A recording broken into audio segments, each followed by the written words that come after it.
So hello everyone and welcome to this webinar, GitOps from the Trenches. We'll give a few moments for everyone else to to join, so before we start. And we'll hopefully get to know some people. There's quite a few people that have arrived already. There's a chat up in the top right-hand corner.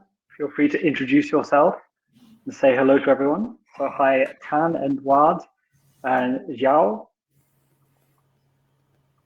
Looks like we have people from all over the place. This is great. Yeah, hi Arnold.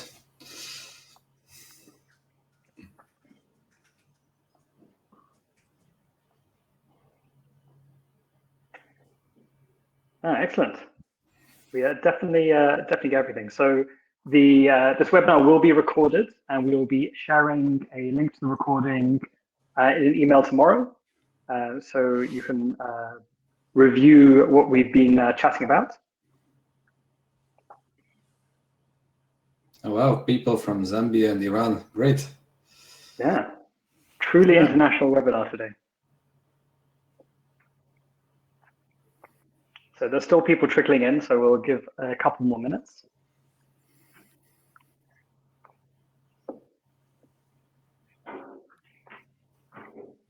Yeah, so while we're waiting for people to arrive, as I said, this webinar will be recorded, and you'll get a follow-up email with that recording and a few other links in the follow-up email. Throughout the webinar, feel free to ask questions on the chat. Florian, who's with us behind the scenes, is going to help keep an eye on the chat so that we can hopefully be made aware of questions as they come up, and we'll try and answer them if they're kind of relevant to what we're talking on right now, and if not, we'll try and come to them at the end of the webinar. We also have a poll, which we think might be good just to get a gauge of what the audience is thinking about and what your familiarity is with GitOps concepts. So I will go ahead and add the poll, if I can work out how to do that. Here it is. So you should now be able to access a poll in the panel on the right-hand side. So go ahead and start answering, and then that will help us gauge the level to put this webinar at.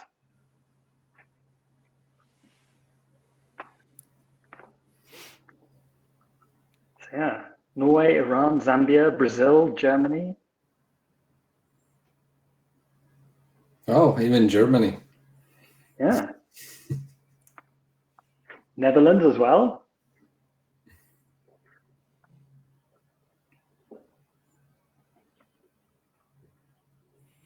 Oh, there are 3 complete disaster answers.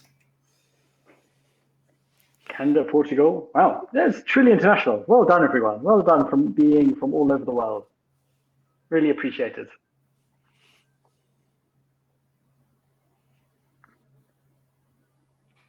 Okay, and we have quite a few answers on the poll at the moment. So the question on the poll was, do you have a GitOps-based process running in your organization? And about 4% of you have a well-established GitOps process. The majority of the answers are for, well, not the majority, the largest set of answers is yes, but only for some projects, from 39%. We have 3 people who, 7% who say it's a complete disaster. And there's 30% who are keen to get started. And at least 20% of the audience are asking, what is GitOps? So I guess we have our work cut out then. There are a big range of familiarity there. So I think we're about 5 minutes in. Only 7% were truly honest. Is that the result? Okay, so we're about 5 minutes. I think that's probably long enough for people to join. So yeah, let's jump in. So we've already quickly gone through the housekeeping. This will be recorded. There will be a link in an email that we're going to send as a follow-up tomorrow, so you can pick this up. And feel free to ask questions in the chat. We'll try and keep up with the rate of question answering. So without further ado, I'd love to kick this webinar off. So my name is Chris. I am CTO here at Humanitec, and I am delighted to be joined by two guests. We have Ádám Sándor from Container Solutions, and we have Viktor Farcic from Codefresh. So would you like to say a bit about yourselves? Maybe Adam, you can start off. Sure. Hi, thanks for having me here, Chris. I'm Ádám Sándor. I'm calling in from Amsterdam, working as a consultant and lately sales engineer at Container Solutions for quite a few years now. I came on GitOps during this career in cloud native technology consulting. I really love this approach, and we have already had one webinar about it. So I feel like I'm keep talking about it, but seems like people are loving this, and it's made a very nice kind of career. This whole concept, and 3 years ago when I first did a project with GitOps, it was very new and we were very unsure actually how it will work out. And it's really cool to see the industry since then picking this up and actually turning out it's a good idea. We're on the right track. Very good, thank you. And Viktor? I'm Viktor. I work for Codefresh. I honestly don't know exactly what I do there. My official title is Principal DevOps Architect. I never found out what that means. I'm, among other things, and which, in the context of this conversation, the part of what I do that might be more relevant than others is that I'm involved in Argo projects, including Argo CD, which will probably pop up in the conversation sooner or later. Very good. And my name is Chris. I'm a CTO here at Humanitec based in Berlin. So we can keep that kind of international flavor going. So Humanitec is we build a product which is the fastest way to build your own internal developer platform. I'm sure some of you are already familiar with it. If not, then check out our website. So without further ado, let's jump into the main piece of content. And I guess given that there's a number of people that have said that they actually don't know what GitOps is, maybe we should start with a definition. And I realize this is quite contentious. So Adam, do you want to kick us off with what you think the definition of GitOps is? To kick us off. Okay. I want to point out what he gets wrong. Okay. So GitOps is, from my perspective, acknowledgement that everything we do is defined as code today.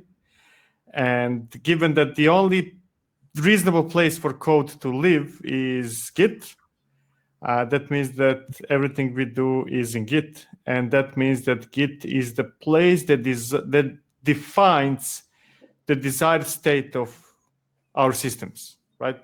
Just following that logic, like everything is in code, therefore code is in Git, therefore Git is some people say is the source of truth. It is not the source of truth. It is the source of the intentions that we have. The truth is at runtime. It's somewhere else, right? But it is the source of the desired state of what we have. Now, that would be my, let's say, very high level definition. Now, once we get into implementations, we can start deviating and adding additional things like the desired state and the actual state should always be in sync or should be sometimes in sync, and then the pull versus push model and so on and so forth. But those are technical details. As a description, to me, that's it. Git is the source of the truth of the desired state, and it is a result of the idea that absolutely everything we do is defined as code. Now, tell me what you disagree, Adam. I feel that's not enough. So I think those implementation details you mentioned are very relevant, because we used to have more or less everything in Git before too, but it's kind of I feel that the full picture really is like what we really mean by GitOps these days, or like under GitOps really, and not just infrastructure as code that happens to be stored in Git, is that we have special Git repos that define environment state. So it's not just, let's say, a few more YAML files dumped in with the source code, but that there are special repos, especially for managing environments. So you manage your environments through Git, and that the intended state always gets immediately synced to like a Kubernetes cluster. So it's not just that the code is stored there and then some process gets kicked off and maybe someday that actually happens, but that basically the merging of the pull request immediately kicks off a change in the real environment. These two things I think are important. Without those, GitOps becomes like a just too vague term that can be applied to just too many things. Yeah, I mean, I agree. I would still say that you're now entering into implementation rather than definition, but I agree completely. Yes. So if I can throw in my 2 cents on that, I would add to what both of you said, and I would say that actually it's important to say that GitOps is not just something like configuration as code. It's a kind of a subset of that world, and it is not the whole thing. So I like the way you specified it, Adam, saying that it's actually a definition of what the desired state for an environment is. And I think that is something that's very clear. And you can have configuration which is outside of that, and you can have configuration which is elsewhere. So that is specifically out of scope for a GitOps setup, I would say. Yeah, and then there are also ideas like that there has to be a feedback loop also, and that you have to constantly reconcile it. It's like if the environment gets out of sync, then it has to be synced. Those things are like also below my threshold, where I just say like implementation details. Yeah, right. The problem is mostly that I would say that really whether GitOps is Kubernetes thing or it's a logic that applies potentially to everything. And if it is the logic that applies potentially to everything, which is what I believe, then we are far away from having what you are describing, Adam, right? Like infrastructure is the best example, right? Excluding crossplane, I don't know of a tool that is actually GitOps friendly that we can use to manage infrastructure, right? Assuming that we still, what you said, kind of, hey, the desired and the actual state are, I will add the word almost always at sync, right? We don't have those tools yet. Right, but also like Terraform and CloudFormation are not too bad not too bad, but Terraform and CloudFormation will not get you. That's why I put the definition a bit on a higher level than you, right? Terraform and CloudFormation will not get you to the point that you said, hey, the desired and actual state are always in sync. Mm-hmm. They will not get you there. The moment node fails, let's say you don't have autoscaler, right? Node fails, it's out of sync, and it will continue being out of sync until somebody makes some random different change that will force Terraform to sync it, right? Yeah, that is true. So it's definitely not that, assuming that the definition still is valid.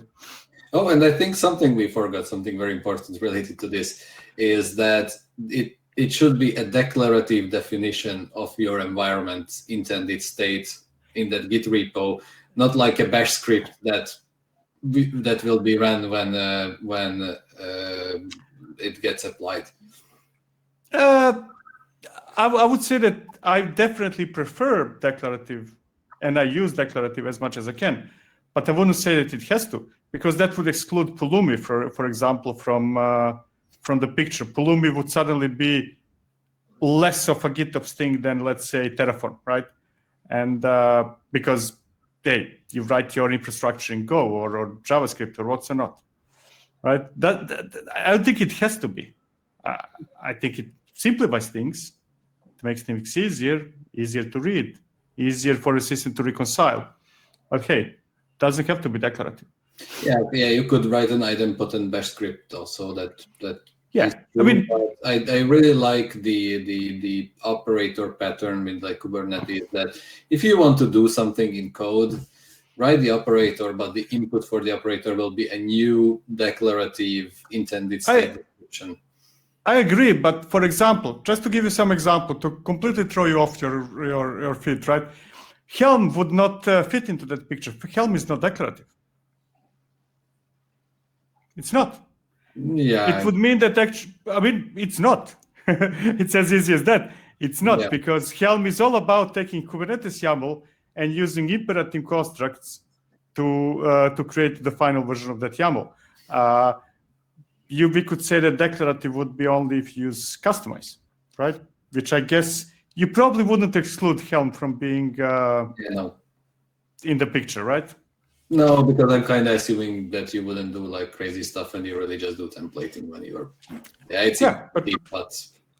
but okay, yeah, we're arguing about details, yeah. So I think I'm not that's in any kind of thing like this, but let's say a Git repo with bash scripts would be like, that would be a very weird thing to call GitOps.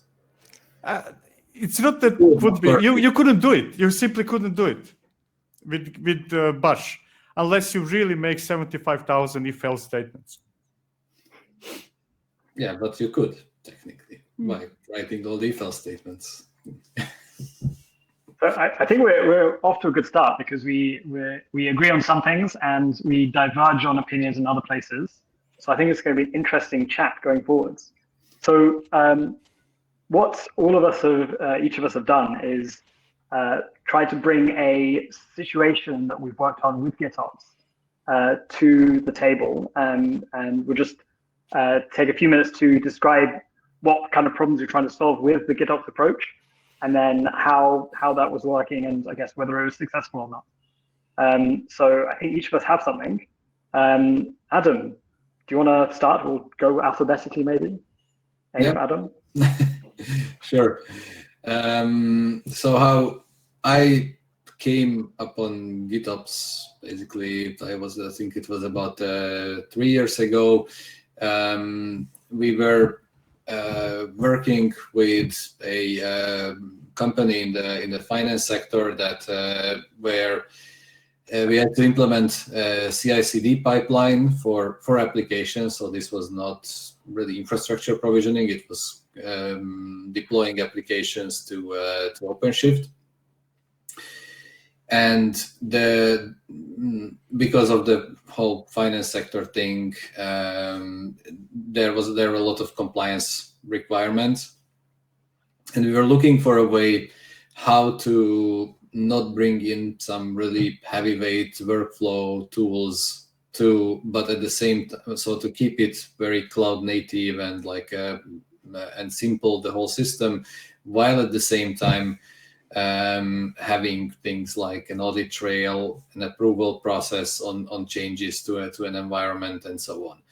So GitOps came quite naturally there, basically just saying that we won't be changing any environment through pipelines or through manual processes or whatever, but everything related to an environment would be in a Git repo. So that in this case meant OpenShift template YAML files. Each environment would have its own corresponding Git repo. This is something you can do in different ways. In our case, we really made a separate Git repo for every single environment, with the reason that, and then there was like a master workflow pipeline in Jenkins that was like pushing the code forward from one environment to the next. So it was still it was a very continuous delivery pipeline. But at some environments that were like already, especially production, but also staging, were already like things where an approval was needed from operations or a release manager. There, the pipeline did not merge changes into the environment repo when a new service version was released.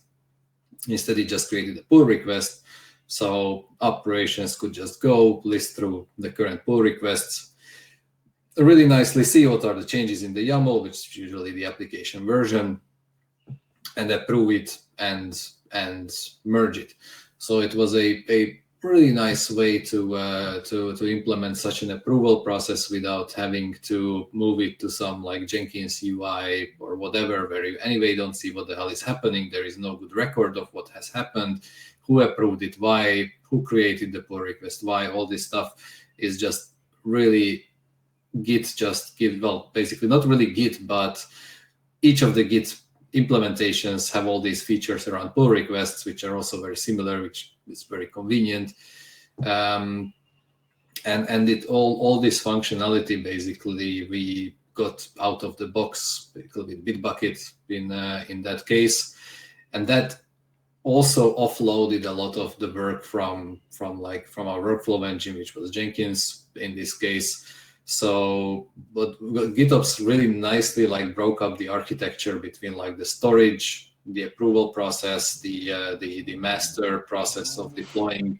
So we could just play around with the tools. What tool does the syncing? What tool do we use for Git? What tool do we use for the continuous delivery workflow? So it all worked out really nicely.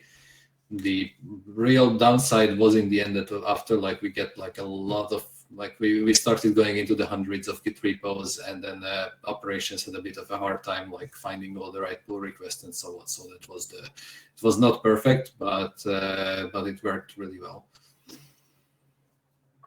That's my from the trenches story on GitOps.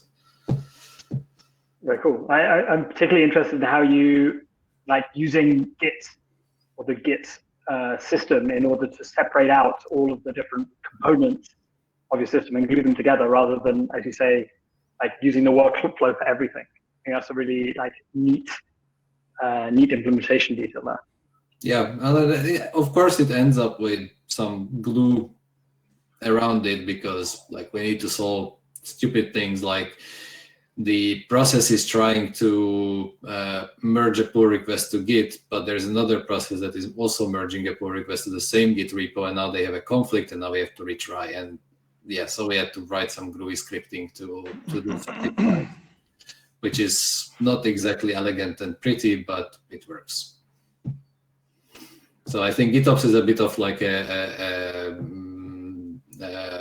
make your own solution. It will end up, it's not like a exact straightforward recipe. It's more for when you want to keep control and keep a distributed architecture where you will have to like put the pieces together. Yep, no, definitely. Cool. So I guess I can jump in with my piece next if we're going in alphabetical order. If that's okay with you, Victor. So the scenario that we were trying to solve was, I guess, maybe a much kind of simpler compliance situation compared to what Adam had, but it's around the separation between your dev world and your production world. So if you're using an internal developer platform, like for example Humanitec, then the way that you do deployments is that you actually let Humanitec handle all of that for you. It does a lot of clever stuff with being able to spin up environments. It has a lot of understanding of what your configuration looks like, so it can make a lot of informed decisions about what the best thing to do in order to get an environment in the desired state is. Now, this is all great, but if you are in a very strict compliance regime, it might be the case that you do not want any of your dev tooling to touch your production systems. And in a kind of traditional world, before we've got into the whole DevOps world and so on, you can imagine about like a dev environment is something developers are allowed to do things in, and the production world is maybe something that only the ops team had access to. And if you wanted to do a deployment to production, you'd have to schedule some time with a particular ops person who would then manually run the deployment script for you, and only they would have the keys to the production environment. Now, obviously, in a kind of DevOps world, this is no longer the case, but many companies have policies and requirements that basically say no, you're not allowed to touch production. We only have like a small number of people who are maybe the SRE team, for example, who has access to production. Developers don't. So the question is, how can you use something like an internal development platform like Humanitec and still be able to push the final production deployment? And kind of solution, or one of the solutions that exists, but a kind of nice one is to use GitOps. So in this case, what you basically do is you have your GitOps repository as the only bit of shared contact you have between your dev environment and your production environment. So in this case, rather than deploying directly to Kubernetes, Humanitec would generate the manifests. So you would have the final set of manifests. Those would be committed to the Git repository, and then they would be pulled as a desired state into the target Kubernetes cluster. So this is a very, very classic kind of GitOps setup. But what you're using is you're using the Git repository effectively as a safe tunnel between production and dev. If you had, so if you were using, say, Jenkins to do your deployments, then you would have to have an actual tunnel where Jenkins has access to your production system, or you would have to have Jenkins running in your production system and pulling stuff from the dev environment. In any of those cases, you have a live connection between the environments. The great thing about a Git repository is that it's a dead connection, right? It is just some data. There's no executable code that's actually running between those two worlds. And you basically have write access on one side and read access on the other side. And that gives you a nice amount of separation. So this is a kind of very interesting use case for GitOps, I think, which is maybe not, like, people don't think of as a kind of way of doing things. Yeah, it's interesting that you found GitOps to be a useful thing even when like creating like a bit of an all-encompassing tool. Yeah, and I think this is one of those situations where it goes to show that it's not one thing that you want to apply everywhere. You need to have flexibility, and you need to kind of choose the best technique or the best tool for the job.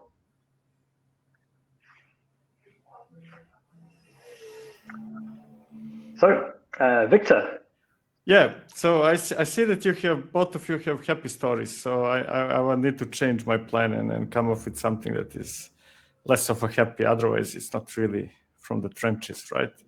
I worked with a company and occasionally consult for a company that made a brilliant decision to take GitOps tools, extend them to do additional things, remove things that are not useful, change those things that should be different, and so on and so forth, right?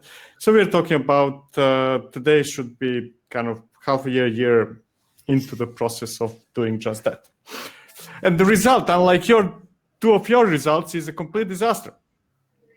For a simple reason, because company decided that they should embark on a GitOps journey and start doing all those things. Basically, start changing the patterns, start changing the tools before they actually really started using those tools in the first place. You know, I'm clever. This should be different. This should be like this. This should be like that. And on top of that, those teams are highly divided, right? So you have teams developing additional features, additional functionality on top of GitOps tools. You have a completely different team that is installing those tools for them and operating those tools for them. And you have a third team, which is users of those tools, right? Complete discrepancy between the team who is developing those things is not really using them because that's a completely different team. And neither of those two teams started using the tools that they are heavily modifying before actually started to modify. And the results are yet to be seen, let's say. So the reason why I'm saying all that is that I think it's very dangerous. And that applies to almost everybody. Majority of the teams I work with have that same mentality. We are going to start tweaking and changing things and making it because we are special. And the reality is that you're not special, right? If you're special mostly because you're trying to justify the things by pretending to be special, right? and trying from a get-go to, and this does not necessarily apply only to GitOps. I'm using GitOps as an example because that was the focus, but equally applies to pipelines, equally applies to workflows, to Kubernetes, to how you package containers, and so on and so forth. Trying to change how everybody else is doing stuff sooner than, let's say, half a year into using those things for real in production is just silly. And nobody should ever do that. So I have just one question. Only Why? Why would they want to start to change the tools and everything before even what was the motivation? There are reasons that might be justifiable or not. There might be business reasons or some other reasons, right? I cannot enter into those things because then it would be too easy for them to identify themselves. But let's say that there was a perception of that there is a good reason for that. Well, there wasn't. I mean, actually, let me rephrase that. I think that many of the ideas that they want actually are, generally speaking, valid ideas. And the tools themselves would greatly benefit from those ideas. But given that those ideas, it does not really matter how good or bad those ideas, if they're not based on practical experience, and if they're not based on real pain that you're experiencing, and instead are based on the pain that you perceive that others might be experiencing, the results are always bad. There is a difference between perceived pain and the real pain that you're trying to solve. I understand you don't want to say very concrete things, but at least from a GitOps perspective. So let's say I have Argo syncing to my cluster. I have my Git repo with, let's say, I don't know, Helm charts in it or whatever. So which part did they feel they needed to tweak for this process? So let's say that one of the decisions was to remove the view of the current state of your system and replace it with the view of the events happening in your system. And that having a list of events, all the things that happened that led to the current state is a very potentially useful thing, which actually doesn't exist in any of the tools I know of today. But if you do that, and they did this in the tool that is syncing to the cluster. Yes. So to see the events, so you have, I don't know, this Kubernetes deployment, for example, and those are all the events. This is everything from going back in time, from the dawn of time until today that happened to it. And that's potentially very valuable. That's a good addition that is actually not available currently in the tools as far as I know. I mean, when I say in the tools, mostly Argo CD and Flux, because those are the main tools. What about the history in Git? We're talking GitOps, right? Yeah, history in Git is a different thing. So you always have the desired state and you have actual state, and we do have a pretty good way to visualize the. Actually, not pretty good, but a way. I will not go as far as to say pretty good. A way to visualize the history of the desired state.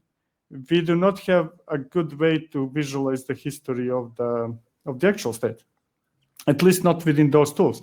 Now, sure, you can go and start doing kubectl describe of those objects and hope that actually everything you need is only last day or two, because Kubernetes is not designed to keep that history.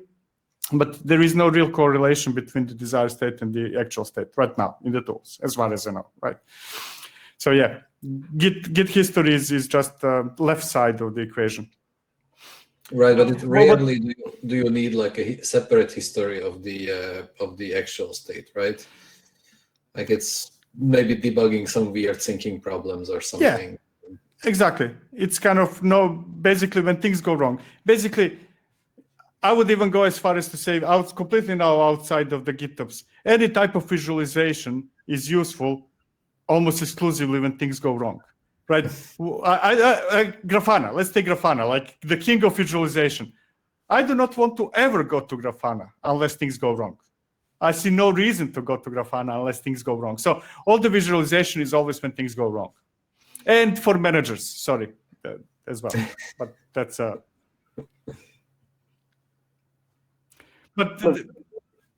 Interesting things that comes out from your description as well is that people feel like they are able to make these decisions because there is no standard approach for GitOps, right? We're still figuring it out as an industry. Yeah. So people are experimenting, actually. Yes. The only problem in my story is that there are many unanswered questions in GitOps, and we can talk about them later. Many, and even more than unanswered questions, many missing patterns. Probably 50% of questions I'm getting related with GitOps is, okay, how do I do this? Kind of, if I go to documentation of this tool or that tool, I really don't know. How do I do promotion? Nobody knows. I mean, from the documentation perspective, right? So there is a lot of missing in establishing the patterns, more even than tooling. The problem is that when you try to establish the patterns before you start experiencing the pain, you most likely fail. That's definitely true. And I'm going to use that as a segue because we've had some questions that have come in on the chat, and we also had some questions that were submitted when people signed up to the webinar. And I actually want to combine two together, one from the chat and one from the initial chat, from the initial survey. And the initial question was, how do you recommend promoting code from dev to staging to production when practicing GitOps? So just as you said. And I think a related part of that is Peter is asking, do you guys find a repo per environment easy to manage? And have you faced any disadvantage with approaches like TerraGrant where you'd rather represent multiple environments or regions or accounts in the same repository? So I think there's two sides of this conversation. Who wants to bite into that juicy question? I would like to just do the smaller, easier part of like experience with multiple repos. Because that's like but I guess that was sparked by what I was saying, that we had like a repo for every separate environment. I think in hindsight I would try to avoid doing that because things get simpler when it's, let's say, one repo with multiple directories or different branches for environments. It's easier to just move changes around and do promotion, for example. Why we did the separate environments, on the other hand, was that we could have access control on each environment separately, and that was a good thing. Yeah, I mean, joining everything in one repo simplifies some things, but makes other things harder. So I don't have it clear that much whether one or the other, to be honest. As you said, access control. So if I want to give access to everybody, let's say, to deal with the staging and only some to deal with production, aside the discussion whether that should be done in the first place or not, right? But let's say that it should, then I'm really bound to use two different repositories. I think GitHub now has some feature, by the way, you can like even do this per directory, but yeah. Yeah, okay, I'm not familiar with it. So let's say that I would organize it in different directories within the same repo, each environment, as long as that is doable from the RBAC perspective, which I was not familiar with the directory permissions until now, though. I never used it, but I think there is some feature now. Now, one thing that you mentioned, branches, that I don't think is a good idea, to be honest. I don't think it's a good idea at all. Because in my head, if you're creating branches, you're creating branches for the purpose to merge it sooner or later to the main line, right? Generally speaking, right? That you create a branch because you want to merge it eventually to the main line. And when we deal with environments, we almost never, the staging and production will never be the same. Never, ever, ever, ever, ever, right? If no other reason, because I don't know, ingress hosts will be different in staging and production. There is always some difference between the two. And then creating branches to me sounds weird because you're creating branches that are never supposed to be mergeable to the main line. You're right. I never did that. It's just okay. Like, I misunderstood what you said. Yeah. But actually, I want to pick up on that because this is one of the kind of problems of GitOps is that you're using Git, which is designed to point to a single version of the truth for code. And that it's actually very good at that. It has a lot of tooling to allow us to take two branches, merge them together to then move things forward. And the aim is that the tip of master or whatever is always the next thing that's going to be released or whatever. That's how source control works. But for environment management, it's actually, as you say, it's the opposite. You're actually branching, and you're constantly branching, and every environment you add is by definition not going to be the same as the other one. Now, those two things are kind of in opposition to each other in terms of using the tool for the purpose. Obviously, you can do one thing or the other. Everything is just an acyclic connected graph at the end of the day. But it's the tooling and the focus for the technology is to a single thing rather than to multiple things. So I think that's one of the kind of tensions that exist within the whole GitOps world, is that actually the tooling doesn't line up to what people are trying to do when you talk about things like environment promotion. I don't think it's really tension. I think it's more a leftover that from the past that is, in my head, unrelated with GitOps. And that is that in the past, when we had SVN and what's not, we had certain patterns, and that are not necessarily the same as patterns we use with Git in general. But people are translating those patterns to Git. In my head, it's completely, let's forget completely environments, right? Everything that before it gets to the master branch, to the mainline, is temporary, is throwable, it's trash, it's not worth anything, right? They're all transient things. Mainline is the only thing that matters. Doesn't matter what it is. We can talk about application, build scripts, this or that. It's always the mainline. Everything else is just temporary there until it gets merged, right? And from that perspective, hey, if you have a permanent environment, it needs to be defined as something that is permanent. And mainline is the only permanent thing. It's the only permanent thing. Everything else is transient. So it's really, in my head, it's only, the discussion is more, hey, should we organize it in different repos or different directories? Monorepo or multi-repo. But it's always mainline. But I think the thing that we're neatly sidestepping all of this conversation is how you use the tool of Git to do environment promotion. So if I have two repos, if I copy, I'm literally copying and pasting code between repositories. There is no version history tracking between those two repositories. The same is actually true if I am promoting from a directory for dev to a directory for staging. And actually Git is not providing me any value on the audit trail for what actually happened when I did that promotion. It's that subject, at least from my perspective, is completely unsolved from the tooling perspective. Now we all do our different hacks and we can talk about our personal hacks, how we solve that. I would love to. But one thing, before we get there, one thing that I'm missing in the tools, at least open source, not going into commercial right now, is that to begin with, before we get to promotion, there is no way to track your application in different environments. None of the tools have a CLI command or a UI that can tell me, hey, your application is currently running here, here, here, and there. None of the tools have that.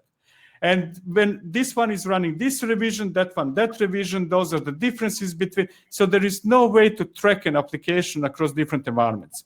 That's step number one before we get to promotion. Once we solve that one way or another, and when I say solve, I mean be part of the tooling, commonly accessible tooling, then we can talk about promotions, because then things become suddenly easier. Because, hey, if this application is running here and here, then I can have just as easy as a button, promote this one there. I can have that, but only once I visualize.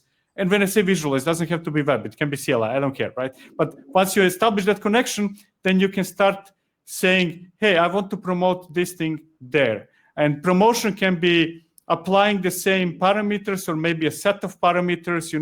Don't touch the host, but apply the changes from this environment to that environment that are within the range of those parameters, because those are the parameters that effectively matter, right? And that are not unique to an environment. So I think that's one of the from my perspective, that's one of the biggest missing things that we should focus on this year from the GitOps tooling perspective. Yeah, I interrupted you, Adam. No, you didn't. No, it's a really, really good point. Yeah, I just want to say, like, our quote unquote hack was to do promotion was, but actually we had like two different methods for promotion. One was to when I'm just like pushing one single microservice through its own continuous delivery pipeline, then that pipeline made a commit of the like current version that I'm pushing to like one Git repo, then the next Git repo, then the next Git repo. So yes, no relationship at all between those commits. You couldn't find out that they were made because of the same delivery process. And then we had another thing, and it's actually, I think, kind of nice that you could have this option, was if you wouldn't want to push a single microservice, but you would, let's say, want to have some like testing a bundle on staging and say, okay, now this is all good. And now I don't want to be promoting them one by one, but I want to just grab this whole bundle as it is and move it to production. Yeah, we basically just had like copy paste implemented in Jenkins. So it just like grabbed all the files and created a pull request on production to with those files. And actually it gives a pretty nice way. We called it the monolithic stage promotion. It gives you a nice way to like promote a whole bunch of services without like really introducing the concept of packaging all services together into like a package, like a Helm chart that like just has a version on it and everything. This is like really just a bunch of services that happen to right now work together, and you're happy about that, and you just like bam, promote the whole package to production. I did something similar, but I had success, to be honest. I mean, as if no problems, only when systems like that, either through the pipelines or sometimes tied to tags, you know, if a tag has this, then it's this environment. If tag has that environment. But as long as those systems are limited, that by promoting really means, hey, I'm going to apply this image tag to that environment, that works perfectly. As long as we go beyond that, then we run into I run into problems. Copying and everything from staging to production was disastrous, simply because staging and production are not the same. I'm not going to run 1,000 replicas in staging if I have to run 1,000 replicas in production, right? I'm just using a silly example. So it cannot be really everything move from here there. Yeah. There are some nuances here, yeah. So you kind of like need to pick and choose which parameters of applications you're moving. But then as soon as original, let's say, staging changes in a way, let's say that we now apply Istio to our definitions, then Istio will never get to production because I'm just including tags, right? If I'm selective, then I'm going to miss any additions to it. If I'm not selective, then I'm going to put things I don't want to be put. And I mean, it's solvable. In a couple of occasions, we did solve it, but it ends up with a huge shell script that do random stuff that really sounds ugly. Yeah, we didn't even solve the problem of like, what if you add the new parameter that is mandatory for the application, and how do you promote that parameter through different stages? Yeah, we just left that to like do it yourself for the developers. One method that was relatively good in my case was that each application repo has manifests, right? Manifests of that application. That's more or less clear. But also have special files like production.yaml, staging.yaml, this.yaml, right? A file for each environment. And then whenever I want to promote somewhere, I would just copy that file into the environment repo and change tags. I would assume that all the tags are changed by the system, and every other change are actually, so it's kind of like a template for each environment in a way, on application basis. And a lot of set commands. So I think this is very interesting. Actually, it's one of the core things actually in Humanitec that we're trying to resolve is this tension between environment agnostic stuff. So things like, I'm running this version of code, and I think like Adam said, like you want to promote that bundle. So I've got this new flag which is important to this particular version, and when I promote that, I want to promote that as a bundle to the next environment. And then we have environment specific stuff, like I have an API key in dev, which is not going to be the same as the API key in staging. And those things are kind of glued to the environment. And then we have other things which come along with the actual deployment bundle. And And reasoning about that is actually something which I think is really important from a developer perspective. And even what you were saying before about being able to see the differences. Like, I want to look at the differences between dev and staging, but I don't care about the stuff I know is different. Like, I don't care the API keys are different. I don't care that the databases are different. What I care about is are the code versions the same? And the things that should be included in that bundle, are they the same? Am I running the same code version? Is this required flag actually set the same in both dev and staging in this case? And those are kind of things which there are promise of GitOps says, but actually it doesn't deliver on. Viktor, you're muted. We'll continue discussing. Cheers, everyone. Okay, very good. See you. All right. Well, that was surprising. Yeah, that was a very quick exit. I thought he had until 6, but apparently not. So I guess we're actually kind of running towards the end of our time. We officially were supposed to finish at 1:45. But if you have a few more minutes, maybe we can wrap up what we've been covering. Any questions on the chat grab your attention? Adam? Yeah, Arnaud is complaining about Argo CD UI. It doesn't trigger releases, doesn't have a dashboard to follow deployments, notification status, etc. Developed own set of tools around Argo, but it seems pretty scrappy. Is there a better off-the-shelf solution? No, is Humanitec a better off-the-shelf solution? So, I mean, thanks for the plant there. But yeah, so I can't think of like anything really. Like Argo is still the state of the art of like something with a UI that does GitOps. Yeah, I think what's interesting if we kind of look at Humanitec as an example here is that Humanitec is not trying to manage the environments themselves inside Git. So if you're trying to compare two environments, it actually understands what the environment is and gives you a comparison between them.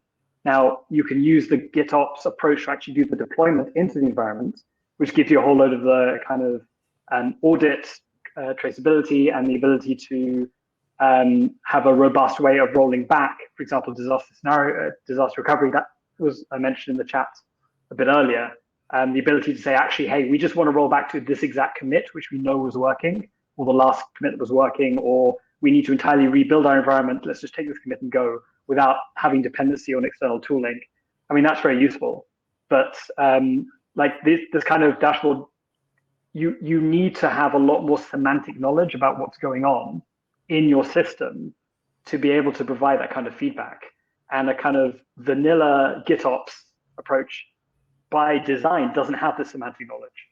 And so you're always going to have attention on the GitOps tooling as to how much value it can provide on top for a particular scenario.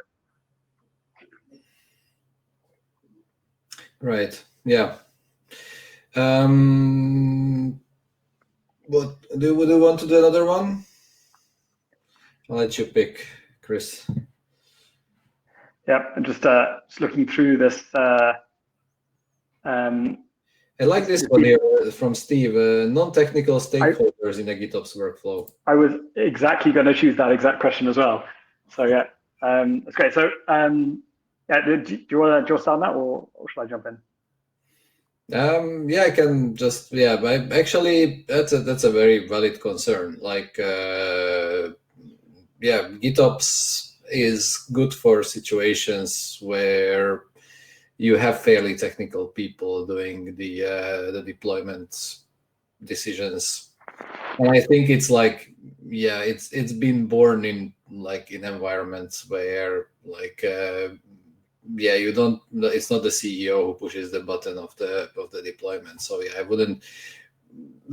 We would definitely need to add something to GitOps to be able to give a GUI, user-friendly place for non-technical people to start deployments.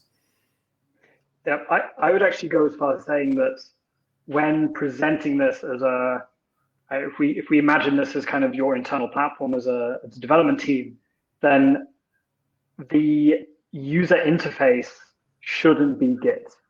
I mean, that is a very poor user interface for most people.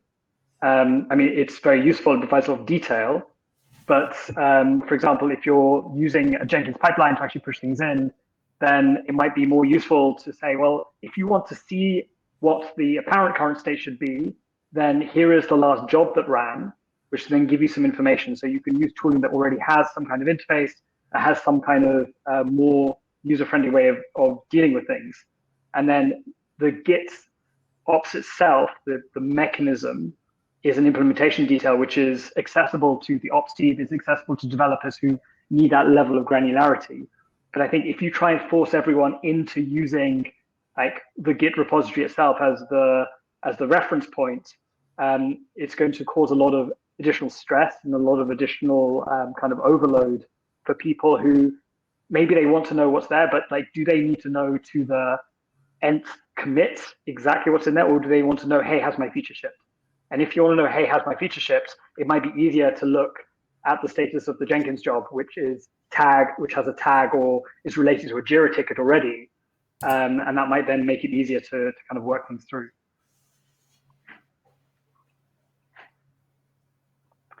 Okay, so I think we're getting close to time here.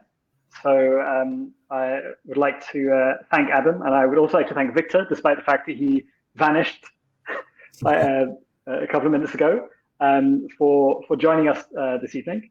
As I mentioned at the start, I've recorded this, and we will send a link to the recording in an email, which you should get sometime tomorrow. We'll also include some other links and references from myself, from Adam, from Viktor, that is relevant to this subject area, and hope that you enjoy those. Yeah, so other than that, thank you very much, Adam. And thank you very much, everyone, for attending. It's been a blast. Yeah. Thank you, Chris. Thanks for having us here today, and yeah, thanks for everybody for coming and listening. I hope it was useful. Yeah, great. Have a great rest of your day or rest of your evening, everyone. Yeah. Bye. Bye.